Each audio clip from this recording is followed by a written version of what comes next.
this episode, we are full-on spoilers for both the novel and the film. Hi everyone, I'm Rebecca. I'm Max. I'm Jen. And I'm the Geeky Hippie. Welcome back to WoT the Adaptation. Or actually, right now, it's still WoT the Adaptation. We're the YouTube show that reviews adaptations from one form to another, including The Wheel of Time, thus the name. This week, we continue with Lord of the Rings, The Rings of Power. Max, what can you tell us about this episode? Well, obviously, this is episode 5 called Partings, directed by Wayne Chi Yip, written by Justin Dalmau. We see Nori for about like 5 minutes. Elrond struggles to keep his word to Durin. Halbrand has trouble making up his mind until about the end of the episode. Númenórean's, can't remember the actor's name, the main guard that we see, contend with sabotage. And then the Southlanders are offered a deal: kneel or fight and die. Sounds like a plan. What'd you guys think of this app? I liked it. I liked the previous episode a little bit more than this one. 1 and 2 were pretty good. 3rd kind of went this way. The last one was probably the best, and this one's still good, but not as good. I don't know if that makes any sense how I'm doing the wave, but it's kind of waving a little bit to me. A little good. It's like we're like, yeah. Yeah, I concur. I like this episode not nearly as much as I liked last week. Although this episode does have the best thing the show's provided us yet, and that's This Wandering Day. Yeah, that song just it pulled at me. And I watched a video today from the Goblin, and he said it said it was a failed musical number attempt. And I'm like, Daniel, what are you talking about? Have you listened to that song? Yeah, it's very talk good. about bad take. I like both versions of the song, but Megan Richards, who plays Poppy, she was great in the episode. But then in the credits, that's Janet Roddick, and she's just got an amazing voice. Yeah. it's a gorgeous song. I loved it. It was pretty. Yeah, I think this is actually my favorite episode. Okay. Yeah. Which was interesting. Like I just rewatched it today, and because lots of people were still like, oh, not a lot happens. It's a slow pace. So I was rewatching it to kind of see what I thought about that. And I mean, the pacing is still a little slow, but I realized what I really liked about it was the theme, I think, of the episode, that they were exploring a lot more than they've done in previous episodes. So that's what I liked. And the song did not hurt. That's the way to start the episode was really nice. Yeah, I agree. That was probably my favorite. Well, we'll probably get to that, but anyway, I'll hold off on that. Okay. And Max, what do you think? For me, it was an improvement over last week's. I really missed out on Nori plotline last week. Yeah. And I wish we had more of it this week, and we kind of barely had anything. It wasn't much. Yeah. I mean, I think in general, that plot line is the thinnest. Like there's the least, Done with meat in that story. But I do enjoy what we get of it, but Too much quail sauce? What's What? that mean? Too much quail sauce there, Rebecca? Oh, too much quail sauce. I forgot. Yeah, you were quoting Durin. Yes, give me the meat and give it to me raw. Yeah. And like, I wrote that one down. So like last week, to me, it was a lot of Galadriel last week, almost too much. Okay. Yeah. But I didn't necessarily dislike that. I just wish we had more other plot lines going on. Agreed. This week, it didn't seem to focus on one character too much, and I did like that. Yeah. And we kind of got to resolve or see more of what's going on. We did get all 4 of the plot lines going in this episode. So that was good. I like that too. Okay. We got introduced to a new character in this episode. The credits, apparently, I didn't see it in the credits myself, but the article I read said the credits named them the Dweller. And it's portrayed by New Zealand actress Bridie Sisson. That's the one with the white cloak and the staff and the crazy eyebrows and the short, pale blonde hair. Yeah. Yes. See, I watched a little clip of that on Prime Video YouTube, and they called those characters the Mystics. I haven't seen that name, but there was the Dweller, the aesthetic is one of them, and the nomad is the other. So they might each Okay, also so have maybe individual like names. mystics is like the global term for the three of them, and then each Right. of them has like, okay, I didn't see Oh, those. okay. Yeah, I And see what you're saying. right then, This is the yeah. character I had been thinking might be Sauron. I think a lot of people thought that with that malevolent look that we Yeah. got in like the trailer. But apparently there's an doubt it. actor who, the people who were following, trying to get, their version of WoTSeries.net, those people, they found another guy who they believe is playing Sauron, who hasn't been introduced yet. Okay. So that might be the case. So I mean, I have to say, I am not convinced by anything we've seen that we've seen Sauron. Like all the theories, I don't like any of them. I don't think any of them are Sauron. Until today, when I was reading that article, I thought this was Sauron, but it's been Nori the whole time. Oh, that, makes sense. Yeah. I think it's more likely to be Malva. I think it'd be more likely to be Malva. Take her wheels and leave her behind. I do not like that Hobbit. Oh my goodness, she's a Saxel Baggins. All right, let's focus. All right, so are we sorry, excuse me. Yeah, I'm still getting over my cold. I'm mostly better, but not entirely. Anyway, are we ready to talk about changes? Any changes that we liked or didn't like? Who wants to start us off? From the again, that's hard. It's always tough. I mean, we don't necessarily always have a lot to say on this in this particular adaptation because it's different. We're not following a playbook. It's right. But if there's something that there was something that bothered me. There was something that really bothers me, and they have Elrond say it's believed to be apocryphal, and then it's an obscure story. But that story about the tree and the fight around the tree between an elf and a Balrog and the creation of Mithril, that's completely made up whole cloth. I have no problem with making stuff up, but that's making up something that I think is just too integral, or making up an origin for something that's too integral to Tolkien's work. And it doesn't fit right. It doesn't sit well with me. And that whole storyline of what Gil-galad was telling him about, without this, we're dwindling and fading. This tree here is rotting because, we are failing. And I have to say, I'd be like, Gil-galad, are you sure it's not because you're letting orcs and Sauron rise up here in Middle Earth and try to send Galadriel across the sea when she wanted to stop it? Maybe that's when it started, Gil-galad. Think about that. You've got the time. He says it started before that, but anyway, it's because the orcs. I think your point is fair though. Like, so it's sure in story. In story, I dislike what's going on. But then, as somebody reviewing the story writing, I don't like that whole elf Balrog tree thing. It feels a little juvenile. I don't know. It seems like something a teenager would make up. For me, like that part of the story didn't bother me with the fighting and the Mithril, because even in the books, that's where Mithril is found. Mithril's found all throughout the Misty Mountains and other places. It's mainly in that area that they find it in. And there is the thing about the Silmarils being in the tree, in the sea, and under the ground. The 3 Silmarils are all accounted for, and they were accounted for by this point. And that's part of the problem, is that this tree had one of the Silmarils, and they know where the 3 of them were. There was never a lost Silmaril. It's like, where's it at? It's not like the Palantiri, which there are a number of Palantiri that are missing. Yeah. It's not like that. It seems to me that works because it is there. They know exactly where it is. Yeah, the part about the elves needing Mithril to survive is like, what?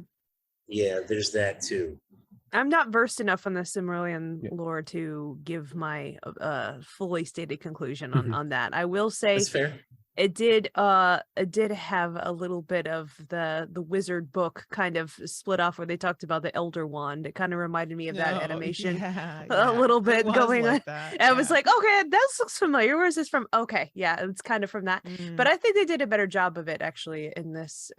But it looked cool. I wasn't too bothered by it either way, moved or less. I was more moved by, like you said, the song in the beginning of how they storied their journey across the land. That to me, I don't think that was supposed to be. I think the tree fight was supposed to be the big what's the word, cinematic scene for this episode, but that wasn't it. It was the thing I don't think they were planning on for me. Yeah, it was the beginning. Yeah. So yeah, it wasn't even that cinematic. It was just the way they told the story through the song, and it was very much like a wandering path and everything that Tolkien was about. I think that really encapsulated that at the beginning more than that tree fight. I don't know if that makes sense, but yeah, I think they were trying to hit for something I just kind of missed, but they hit somewhere else in the episode that they weren't expecting. I think that's kind of what was going on. That's what I felt anyway. I could be wrong, but yeah, that's what I took away from it. I mean, I feel like on that whole thing, I'm in the reserved judgment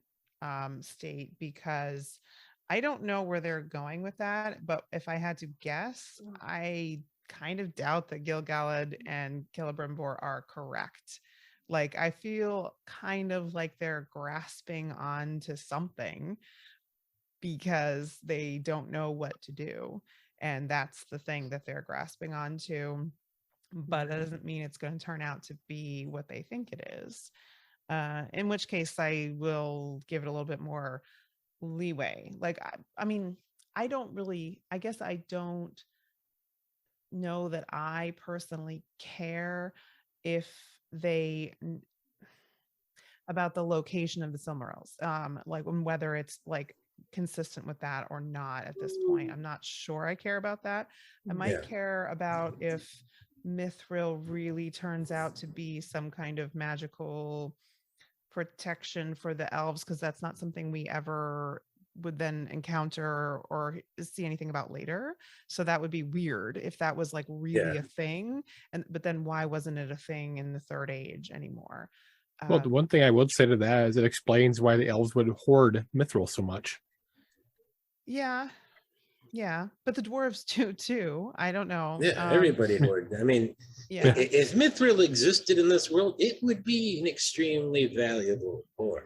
Yeah, I mean, just for what it can do. I mean, just thinking aviation and space flight alone. Yeah. But so anyway, I guess I'm reserving judgment because I don't know where they're going with it, but if I had to guess, then I think they're wrong. I think Gil-galad is wrong. And he's like looking for anything, because he doesn't know what to do. And, there may be some parallels there to, like, he's trying to save the elves in Middle Earth and he doesn't know what he needs to do in order to do that. It's kind of like what's happening in Númenor, like with, Miriel is trying to save Númenor. She's taking a path that she thinks is correct, and remains to be seen if we know it's not going to work out for her. But no, but we don't know how it gets to that point, right? So it's trying to save your people and trying to figure out what it would take to do that. But yeah, I hear you on that. That was potentially a big change and kind of a weird addition that they threw in there.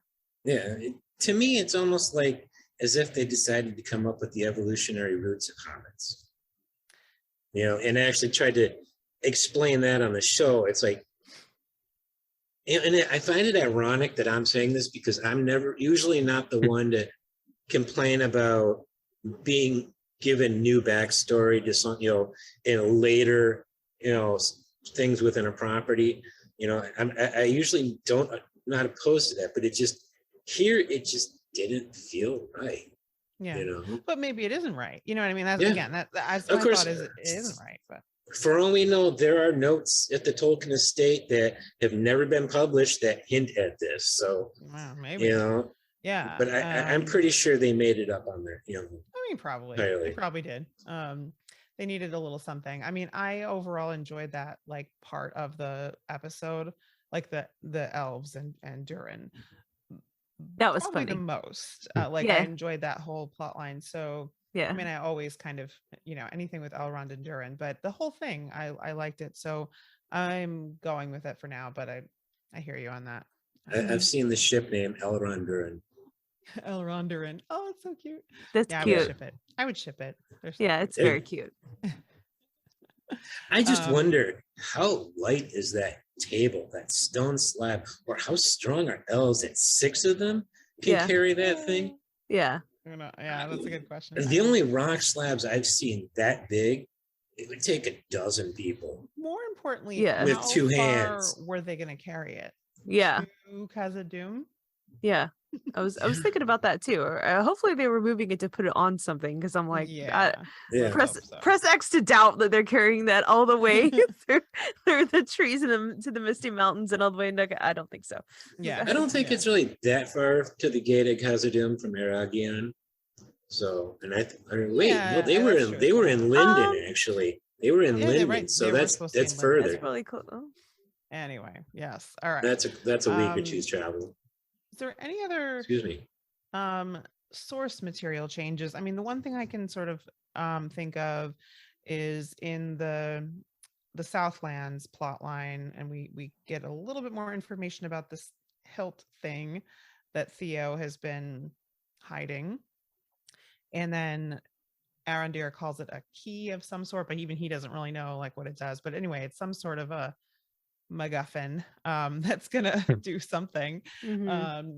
And I mean, in general, like it was rather abrupt. I thought that Arondir like knew anything about it. I guess it might make sense because he hung out in that tower for a long time. 79 years. Yeah, but I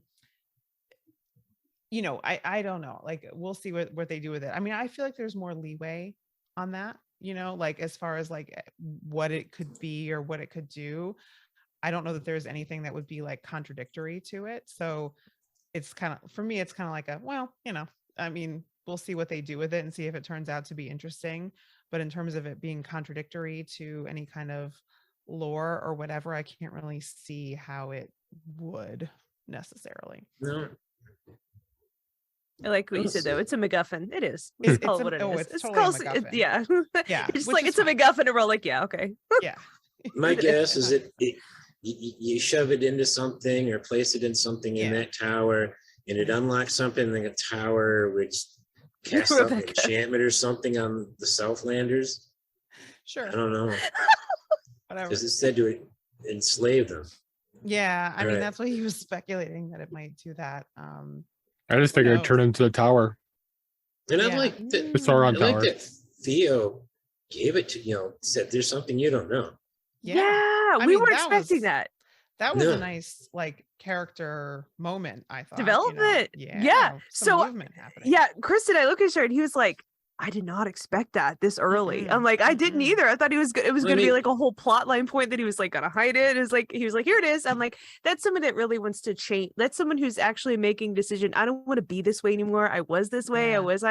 Here's all my secrets. Here's everything I'm putting out in the open. Please take care of this for me. I want to be a good person. I was like, okay, that's a choice. And I was thinking like, okay, so here he finally has someone like acting like a dad for him for like 5 minutes, and he's like, oh thank God, please be my dad and take this away from me. Don't forget he saved his life in his arm last week.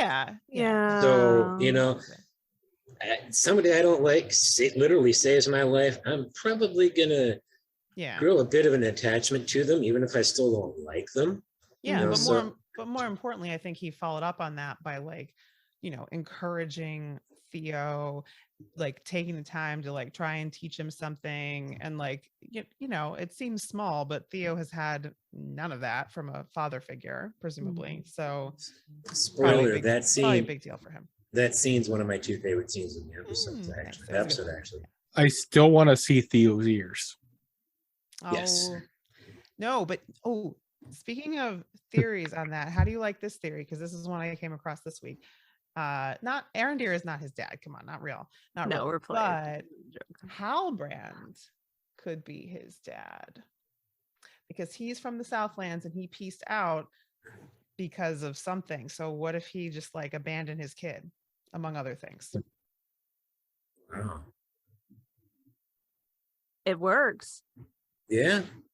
It just, then you're going to have It possibly a works. triangle going between Arondir, Bronwyn, and Bronwyn. Yes, let him fight it Halbrand. out. Like, I'm Maybe. joking. I mean, come on. I mean, if you consider it's the contending against Game of choice is Thrones. pretty obvious for Bronwyn here. Yeah, Let's Yeah, be you honest. go with you go with Arondir.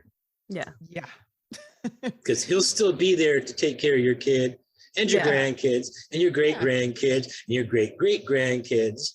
Plus, he's sticking around now and taking care of your kid, and the other dude pieced out across the ocean. Yeah. Yeah. It's pretty obvious. Yeah.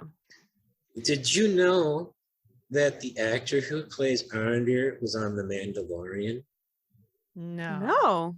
Didn't know that. Yeah, I don't have the picture handy to do a screen share, but I will put it up there, and I will send it to you guys in our chat later. Yeah. It's a picture of him with the character he was playing. You'll be like, Oh, cool. so I thought that was pretty fun when I ran across that. Yeah. He played one of the Twi'leks, Mm. the one that they were breaking out of the prison cell. That was him. Very cool. All right. Anything else we wanted to touch on in terms of changes? I don't have anything else personally. Mm-mm. All right. So let's do a quick touch base on anything to do with visuals, costumes, props, or any kind of scenery. What do you Yeah. think? First of all, I gotta say, I am immensely happy about that armor right there. Mhm. Okay. Do you know why? Tell No us. boobs. Mhm. No boobs. Mhm. Boobs on breastplates are fatal.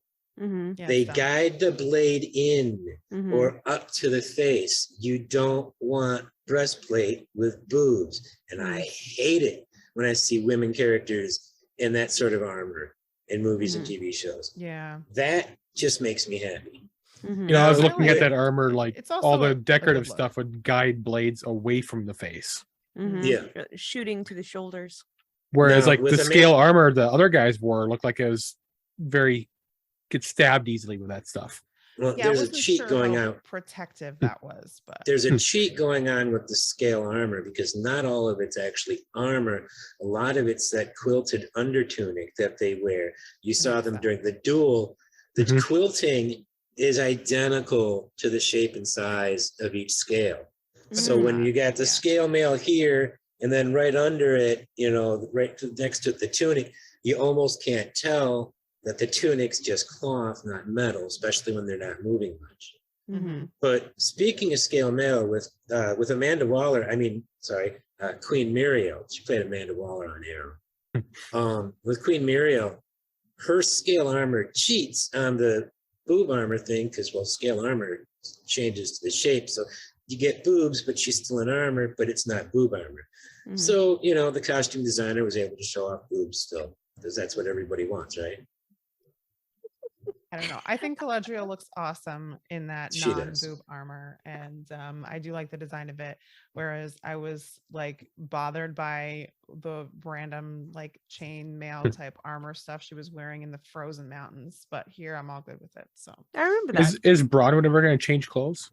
no, Yeah. apparently she has one outfit, and that is all. Only one. Well, She I mean, gets it one. is blue. It is a blue dress, and blue is hard to come by. So, She maybe looks she's wearing it. exactly like Maybe. Belle from the peasant village. Maybe she Like has two of them. literally the white apron, blue, hair pulled back to the side. She's gonna sit down in a mountain and start singing to sheep at any time.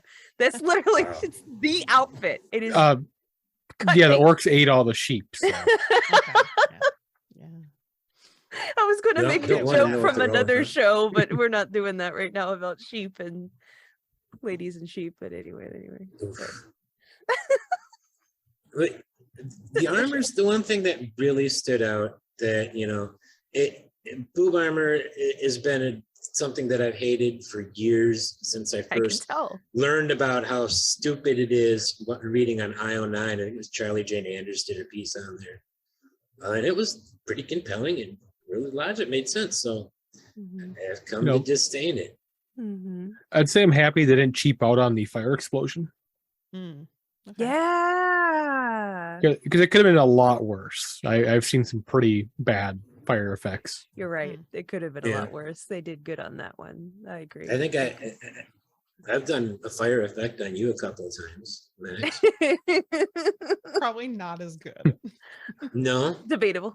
I mean, it is 4K. I do have some 4K fire assets, you know, so it is some high quality, not 8K or anything, but I have some pretty good high quality assets. I mean, I've seen movies that came out like 2020 that had effects from like the 80s for fire. Yeah, Like you'd been better off just taking a gas have. can and lighting it I have. than that CG flame. Yeah, that was good. I will say that I did like it made sense why all the sailors had their beautiful white outfits on because they were just leaving harbor at the end of the show. I like that a lot better. Oh. Sailor outfits worked a lot better. I know that I had done a previous episode about the fact that everything just looked too clean and neat. It made sense Yeah. this episode. The reason why it looked that way, I was happier on that. I was like, okay, for some reason I don't know why I zoned into that, but I was happy this time about that. Costume and effects.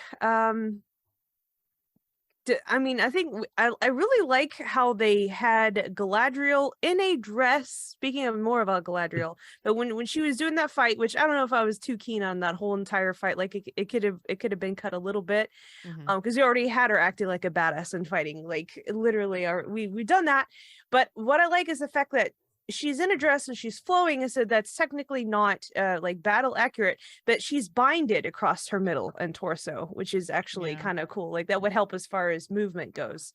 But anyway, I thought it was kind of a cool dress. Otherwise, I really enjoyed that scene. It's not on my favorites list though, but I did really enjoy the fight. I thought, similar to Jen, like they didn't absolutely need it, but what I did like is sort of acknowledging that like these, young Númenórean recruits, like why would they know anything about fighting orcs? Why would they have the like slightest ability to like go up against them? So it was a nod to that and not just being like, oh yeah, these guys, they're gonna fight orcs. Like I did appreciate that. I feel like it's the kind of thing we would have skipped over if time was like tighter. And so I feel obliged to point out it's not just guys. yes, The Númenórean soldiers include women, which I appreciate. Not as many, because women are smarter and don't want to go to war the way men like to go to war. So yes, but you're right, there were women among them for sure. Yeah. I found the scene. I think the scene was just as much comic relief There was a for little the bit of that, episode. I mean, every time she had the blade up to Valandil's neck was funny, and then she got on Tomo too.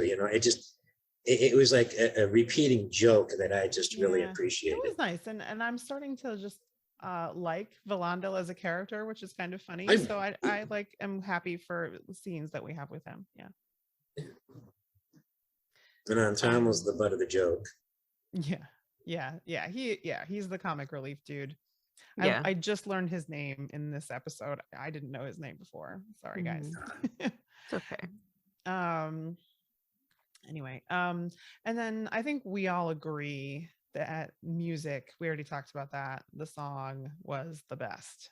Aces. Really, really good. Really good. Perfect Tolkien-esque song. And apparently it's one of the showrunners who wrote the lyrics. One article I found on it, JD something. Do you know? I don't remember. Yeah. He's the one who wrote some lyrics down, but Bear McCreary composed it. Oh, really? Yeah, it's beautiful. Yes. Yeah. So, I mean, perfect. Love it. Mm-hmm. All right, guys. So let's talk about dialogue, how they handled dialogue in the episode. I personally thought this was kind of the best yet. They're like in terms of well-written lines. I agree. Fully. 100%. There are a dialogue few was lines I really Like I have liked. a list. Like I was like jotting things down as I was watching because I was like, this is a good line. This is a good line. And I haven't been doing that up till now. So yeah.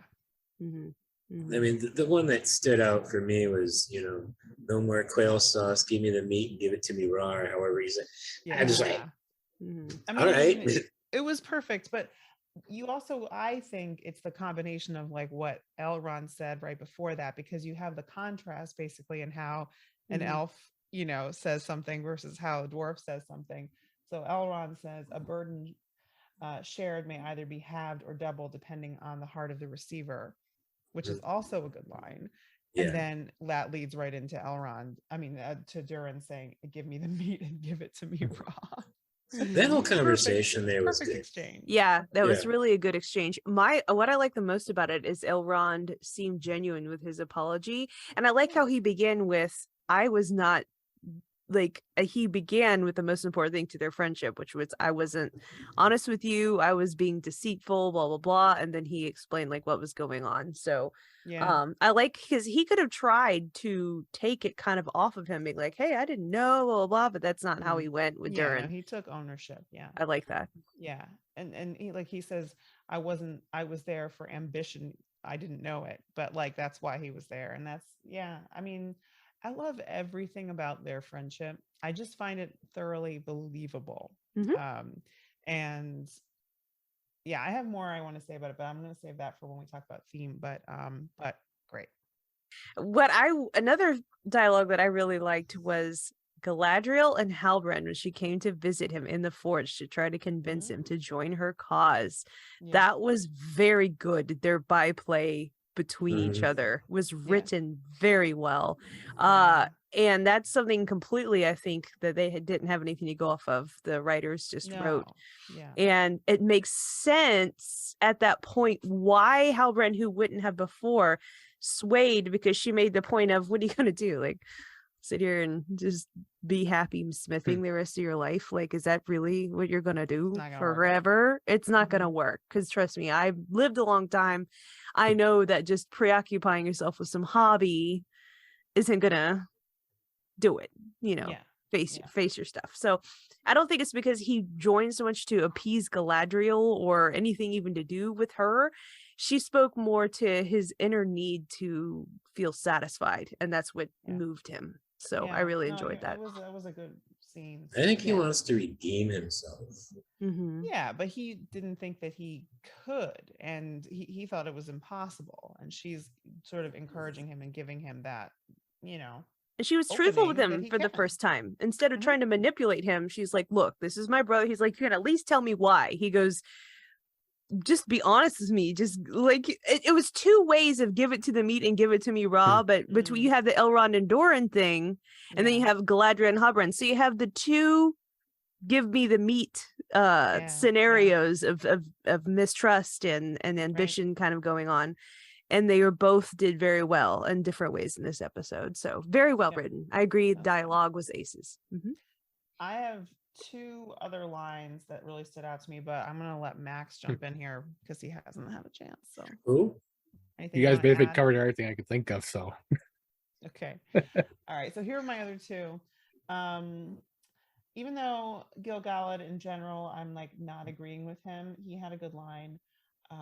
Elrond, he didn't want to betray his oath for mere hope, and Gil-galad responds, "Hope is never mere, even when it is meager." And I think that is a good line. That's a good line. Very to the point. And then the other one I liked was Valandil to Isildur saying, "One day I hope you find something you would be willing to sacrifice anything for." Because again, I just think that's kind of what it's all about. Like everybody needs to have that thing that they foreshadowing a sacrifice little bit for. Yeah. So There's one other line from another elf. Yeah. Arondir says to Theo, I can't remember the exact wording, but it took me 200 years to find courage to stay here. It took you 14, or you found it in 14. Yeah, that was. And I was just like, Yep. Yeah, that's. Another Gil-galad line that I liked is when he goes, "Hope is the first sense to open, when before all others, and it is the last one to close." Like, and it also showed me the duality of hope, because duality can be turned into a sinister thing as well. So, but I really enjoyed that because it's true. It spoke to the heartstrings there. He did a good job with that. Yeah, good dialogue. Good dialogue in this episode. All right. Okay, so now we get to pick our most memorable scene or sequence in the episode, but we might have already talked about it. I so think let's- I think we all know what we it all is. kind of covered it. Does anybody Yeah. not think it's the Harfoot song at the beginning? That was just like a given. I was trying to find something other than that because, like I said, that was the best thing on the series yet. Yeah. in my Here's how I opinion. rate it. If somebody didn't know anything about Lord of the Rings and was somehow living under a rock and I was from a different planet and said, what's all this about? And I couldn't show them any of like the visual works of Peter Jackson or anything like that. I could only pull from this. That's what I would use. That's how I know. Like I'd be like, okay, I gotta find one thing because you don't really have to understand the story a whole lot, but it kind of gives you the vibe. The vibes were on it. So I was like, this is what I would show somebody that didn't know anything about this story to get them involved. This is what I like about it. I think that's what it makes it the Yeah. best thing for me. Not anything else in the show in the Yeah. season. Well, aside from that scene, I'd say maybe the Galadriel training scene. Yeah. That okay. was fun. It was a lot of fun. That's so interesting because I mean, I defended that scene too, and I think that is a good one. But I think if you ask a lot of people who are complaining about pacing and such, they wouldn't like that scene. They'd be like, no, that scene was unnecessary, cut it. And I think it's a nice scene. I think, there was good like reason to have it in there. And you wouldn't get it in a faster paced show, but I like it. This To episode- contrast. Sorry, I was gonna say to contrast that you have the one scene with I'm gonna call him Gandalf Yeah. in his hand possibly Yeah. being broken. Yeah. That It looked to me like almost like he got burned in the veins from the power that he used because it was all along his veins. yeah, it was hard to say exactly what happened to him there, but he did it to himself somehow. It was definitely a self-injury. That was interesting. Because he hasn't know how to use his powers yet. With that he body. doesn't. Yeah, he I like how you're just saying Gandalf. That's great. Like I like how you're just saying Gandalf. I'm convinced as Gandalf. I Most know, likely me Gandalf. too. Me If too. you consider the original books in the movie, Gandalf really doesn't use much magic. No. Yeah. Almost You don't none. see much. You don't see much magic in Lord of the Rings, to be Yeah, honest. it doesn't. It very shies away from And using if he and showing destroys magic. himself doing it, Mm, gives you a reason why he doesn't maybe use he it. doesn't want to do it. Yeah. My two favorite scenes we've already talked a bunch about. It was the one scene with Elrond and Durin, the not with the quail sauce scene, that whole Yeah, thing. That There was towards great. the end. Great scene. And the other one for me was the Arondir and Theo talking, Also. that even though it was a was really good. short scene, It was good. because it was that character growth that you see with Theo. Yeah, 'cause it was he a was so significant pissy moment. about it. Yeah. He was so pissy about Arondir showing up at their house the one episode, so it's like I really like that scene. There's one scene I did not like, Oof, and it's because I just don't like what the story's doing there, and that's Kemen in Iarian, I think is how her Oh. name is pronounced. Yeah. Elendil's daughter, and she was begging him to get his father to stop the expedition, and I'm just like,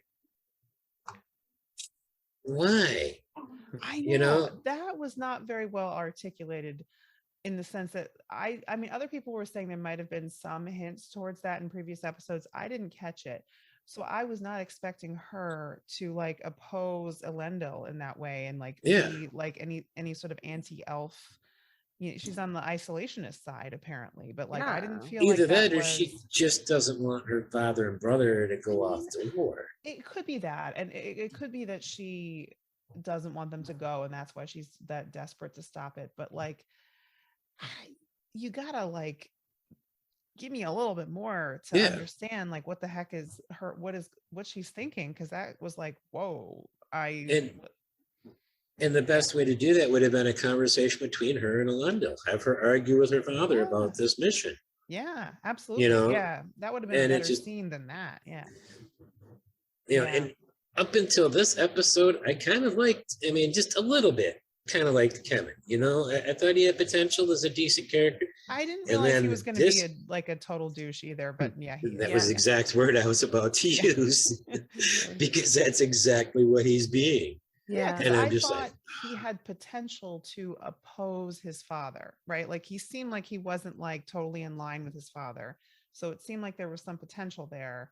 And then this episode was just like, oh no, he opposes his father and he's actually worse than his father. Okay. So good to know. So I do have one other scenes you could say, and you kind of touched on it, but I'll say every time Durin conned the elves out of something. It was great. Yeah. Oh my God. Just as little tiny lies that just like rat bastard. Yeah, I enjoyed Had it. us going too. I love him so much. The way he's like, oh yes, vote so serious about how we only use this for tombs and monuments and he just wanted a new table for his wife. God. I do wonder if Gil-galad knew maybe that he was effing with him a little bit, because he like the way he responded at the time, I was like, Gil-galad, you're saying the right thing, but you don't sound like you mean it at all. Yeah. So maybe he was a little bit onto him. I don't know. He knows now. He knows now because he spied on that whole conversation. Mm-hmm. Yeah, he's a little Shifty. Yeah. Yeah, I don't like Gil-galad in the show. No, I don't either. He had one good line, or one or two good lines, but I don't like him in general there. I agree.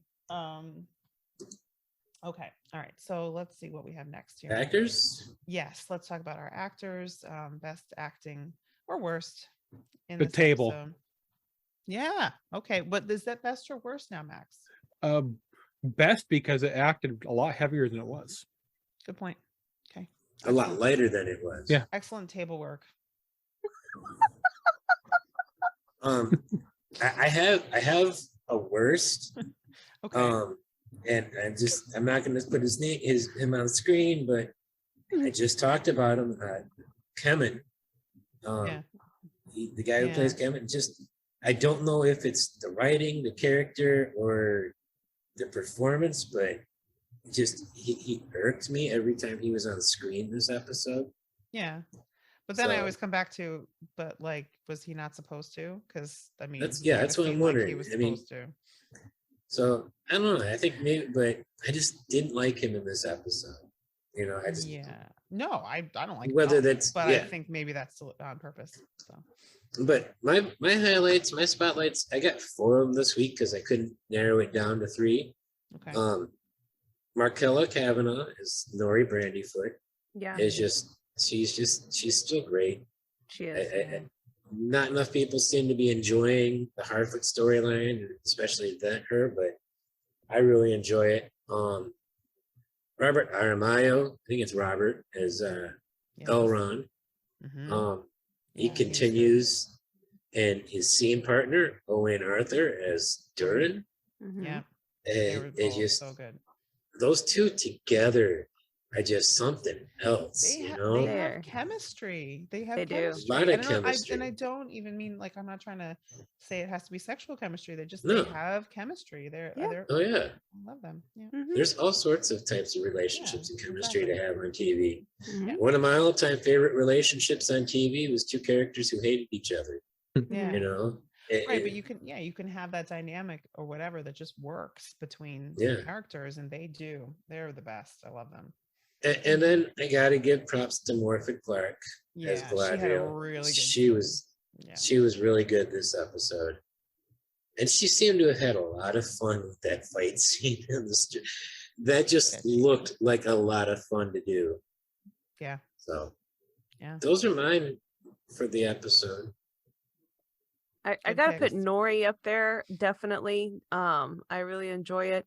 The stranger, whoever is his actor, he does a very good job of continuing to act like a befuddled, confused old man, and you definitely buy it. I'm talking about like scenes like I get it. Like I feel that in my heart whenever I see him. I feel like he was a little more of a standout in this episode too. Like I noticed him also. Yeah. He did very he well. Had more to do. It's Daniel Wayman. He did a very good job as acting that I've bought it entirely. And I haven't said this before this episode, but this episode I'm going to give a shout out to your boy Halbrand. I think he did a very good job. Charlie Rickers. He did a good job this episode to me.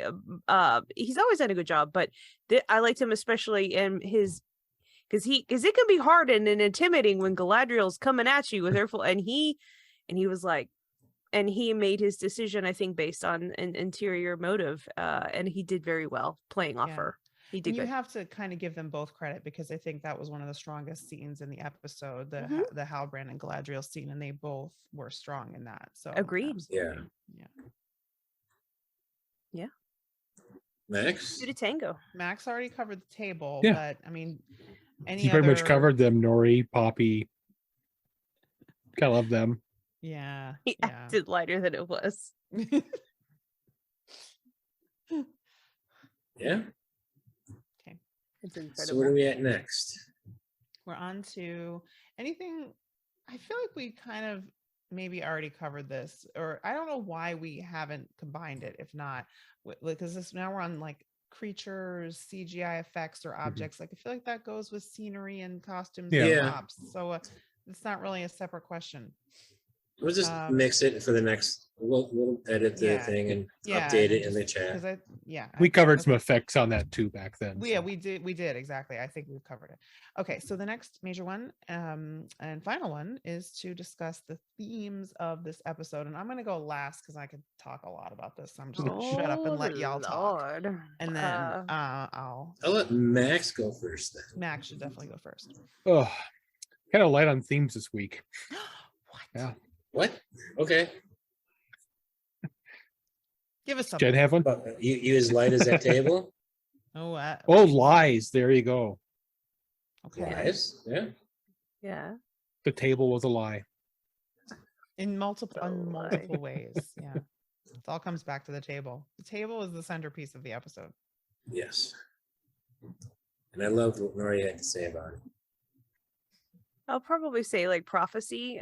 You've had that a lot throughout the episodes, but like this one, especially with the key, the shining of the key, and then they pull back that whole like what looks like to be some sort of old altar thing or something. I'm not exactly sure. Like whatever that was. Some sort of ziggurat or hieroglyphic on the edge of a stone edifice. I'm not exactly sure what it was. You can't really see. It was covered on the brush. But then she was like, maybe we're always meant to be this way, blah, blah, blah. It was just kind of saying like that we were prophesied to be this kind of people, and there's why fight against the tide and that sort of thing. And then you have like the elf going, no, there's people fighting against that. So I guess it's fate, not prophecy, but kind of fate versus choice, will, that sort of thing. I'll say that was heavy in this episode. The dad not wanting them to go, and she's like, no, we're going to make our choice to go help the elves. And at the end, he's lucid enough to say, don't go, the king. That is certainly, there might be some prophecy in that, because that character, we don't know much about him in the show, but in terms of the Tolkien lore, Muriel's father, Tar Palantir, had foresight. So he might be seeing something that is to come there. Yeah. I see some prophecy going on in the episode there. Well, I predict that Farlazon's going on the expedition, wasn't he, or do you stay behind? I thought he was staying behind. Okay. He's just going to rally more power to himself. 100%. Yeah. Yeah. And hope that she gets killed while she's gone. Well, killed. Yeah. Well, he'll have a backup plan when she gets back, if we know anything about, if they stick with how things went. Some themes that I found, duty was a major theme. I mean, both of, that whole argument Isildur had with his father, and his father's pointing out all these other Númenóreans have contributed and done their duty to society. Another one, Malvo's talking about Sadok's duty to protect the tribe, when she was complaining about the stranger and, the Brandyfoots, talking about, and Sadok's like the leader, so that is his job to do what he can to protect the tribe. She's got a different interpretation of it. She wants to take some of these cartwheels away so that they're stuck. That's like a death sentence. Like, screw you, bitch. That's murder, basically. Yeah. But okay. Yeah. At the end, Halbrand gives in to his duty to his people. If that, Galadriel's right on who she thinks he is. He's got the duty to his people that he's finally going to stand up and meet. Muriel seemed to be doing her duty by her father, who wanted to return the Númenóreans to their faithfulness to the Eldar, and the Valar. So there's duty there. And then Elrond's duty to reveal the truth about the dwarves, what the dwarves discovered, even though it goes against the duty of his oath to Durin. But I want to point out, Elrond did betray Durin. Elrond didn't tell Gil-galad about the mithril, but he handed over his sample and told Celebrimbor all about it, who then went and tested it. Yeah. So you swore not to speak of it to anyone. I'm pretty sure Celebrimbor falls into that category. So, we've got duty, we've got oaths, and we've got betrayals. Okay. Waldreg betrays his community by leading them off to go sign up under Adar, and knowing that the guy's got orcs. The guy wants to say, your kind, I'm just figuring he meant orcs. He wants to sign up with Sauron's army. Well, yeah, that's a betrayal of, his community. Big time. Yeah. Let's see what else. And then, so there's a lot of duty, oath, and betrayal, and it was all kind of wrapped up into like one thing that just kept happening over and over. But that's what I spotted. Okay. For me, I kind of looked at the whole episode through the lens of the balance or imbalance between hope and despair.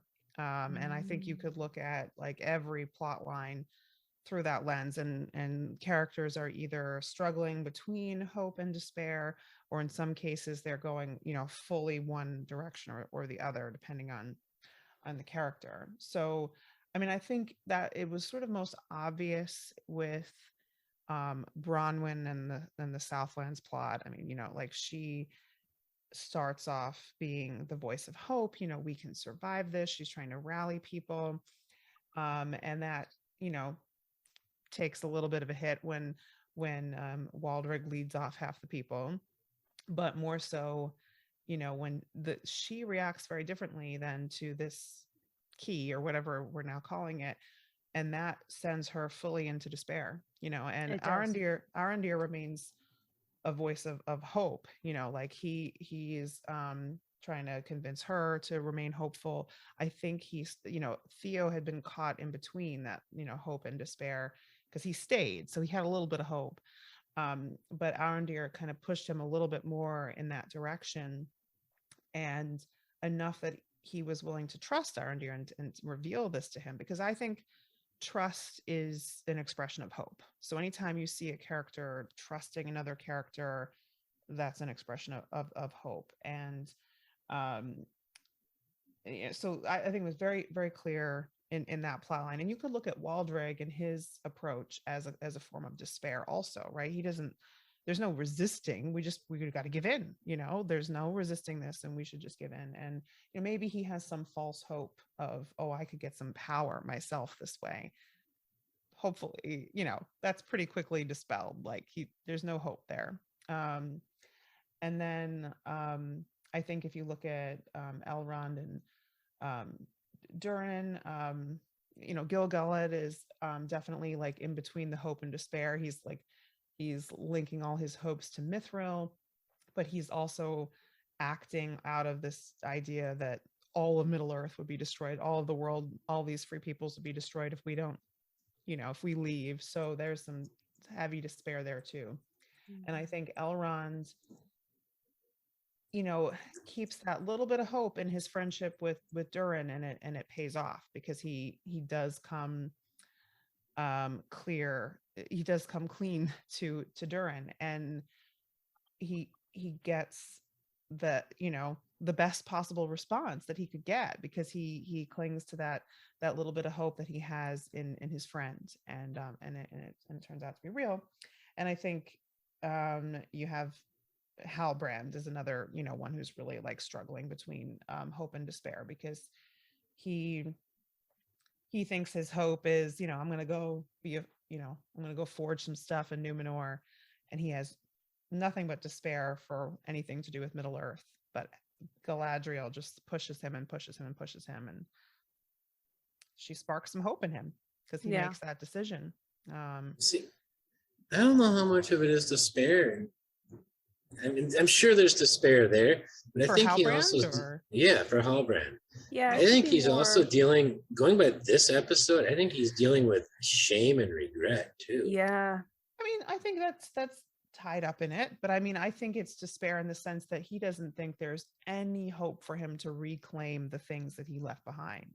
Okay, I think he thinks that is gone for him, and he's done things that are so terrible that no one could forgive him. He could never earn those things back, and so I think that's where his despair comes in, and she sparks some hope in him that he could do it, and so he makes that decision to try.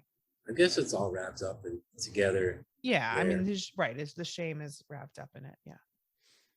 I could go on because I think you could look at any character and look at, sort of that they're either acting out of hope or despair or struggling between the two or pushed from one direction to another. I mean, I thought that it was Nori went very, very strong in, in the song, the Harfoot song, that is a song of hope, that a pure expression of hope. Nori's storyline there at the end, she went from being all hopeful about the stranger and everybody going, loving what the stranger just did against those 3 wolves. Yeah. And then 2 minutes later, she's running in fear from it. Mhm. Yeah. Yeah. And so hope to the despair. Yeah. I mean, hopefully she's not gone all the it's hard for me to imagine Nori going all the way over to despair there, but certainly I think fully into despair. No. She's a hopeful character, and I think the stranger, in spite of him being dangerous, clearly, I think he does represent hope. I think she's right about that. Yeah. Like I said, I'm convinced it's Gandalf. Oh, Which just means they're probably writing it to be a twist where it's not Gandalf, and they're gonna think it's all clever and smart. Season 5, when we find out, no, it's somebody else. But don't drag it out that long. Come on now. I'm convinced that what we're seeing is Gandalf. I think it Me seems too. the most likely. That's the safe bet. I'm right. It makes sense. It really makes a lot of sense. I agree. Okay, I think that is it for us. All right, we got another one wrapped up. That was episode 105 of the Rings of Power panel discussion. Thank you guys for joining. Thank you guys at home for watching. Please come back next week, and don't forget to be awesome.